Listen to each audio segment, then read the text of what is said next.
Thank you and welcome to the show this morning. The topic this morning is the Hands of God Recovery Ministry, and we're fortunate to have with us the senior servant or the senior pastor of the Hands of God Recovery Ministry, Pastor KWalker. And of course, with Pastor KWalker is this whole idea of the recovery ministry. And I think that Pastor Walker, we've talked about, and we've talked to you on a number of occasions, but we've never had an opportunity to really get into the motives for the establishment of such an organization and some of the things that might be associated with it, and how you're planning on really developing that into an organization that can be of greater service. But before we get into a discussion of this organization this morning, Reverend Walker, let's see if we can have you to talk about, give us some information. And as we know, and as you know, you're no stranger to our audience this morning, but perhaps there might be a few individuals who might not know you. And so let's talk about your background, your education, and some of the things that motivated you in a real sense to think in terms of establishing this recovery ministry. All right. Well, first of all, Dr. Haynes, let me say thank you for allowing me the opportunity to come on the show. And my name is KWalker. I was born right here in Nashville, Tennessee. Of course, I attended the public schools of Nashville. Went in the Navy, spent time in the Navy, not long in the Navy. Had a kind of turbulent younger life. Did a few studies at Tennessee State University. Didn't get a degree or anything, and also did some courses at Tribeca East Campus prison program.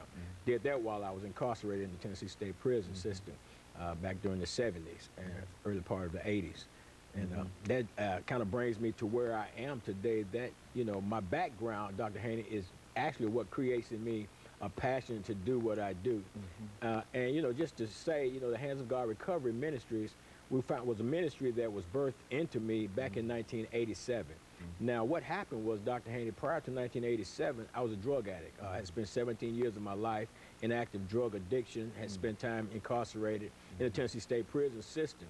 But on August 24th, 1986, God just divinely intervened in my life. I wasn't anybody special. As a matter of fact, I had been shooting drugs all that day.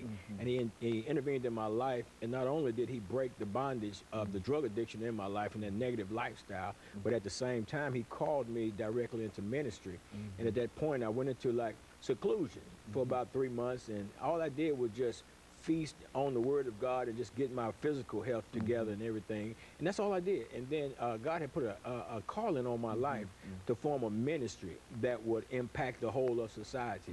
You know, and that's where the Hands of God Recovery Ministries come from. Now, it didn't start in '87.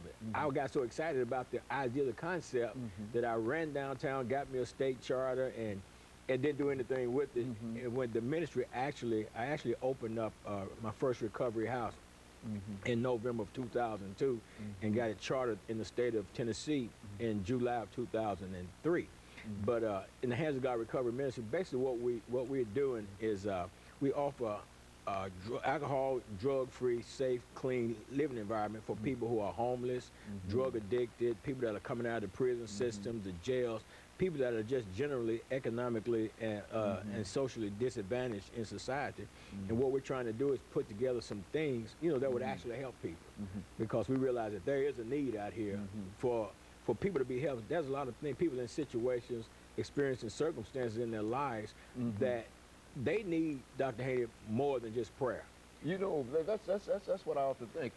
You look, when you see so many people, all of them have so many problems, but what's the cause of some of the things? I mean, is there a mental situation that you can address, or is it all spiritual, or what? Well, you know, I think there's a little spiritual that goes into that thing, because especially when you start experimenting with drugs and drinking and stuff like that, you actually, to me, just actually opening a door to allow any kind of negative influences to come into your lives and kind of direct your lives and stuff like that. And I think in terms of drug usage and stuff, I know with myself, it started off, you know, sipping on my daddy's beer.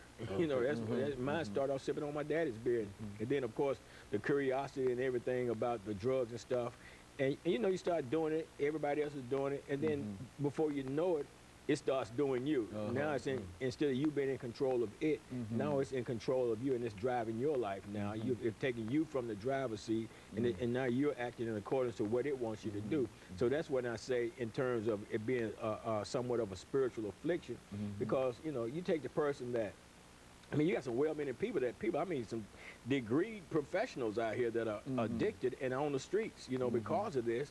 And you know, it's like, okay, I don't want to do this, but I'm doing this. It's kind of like what Paul says in the book of Romans, the 7th chapter, you know, the things I want to do, I don't do, but the things I don't want to do, that's what I do, you know.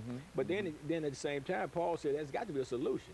And who can save me from this, you know, this body of sin and death? And he acknowledges Christ as being the one. Okay, and of course, Reverend Walker, let's stop at this particular point, and we'll have our first commercial break, and after which we'll be back with our audience.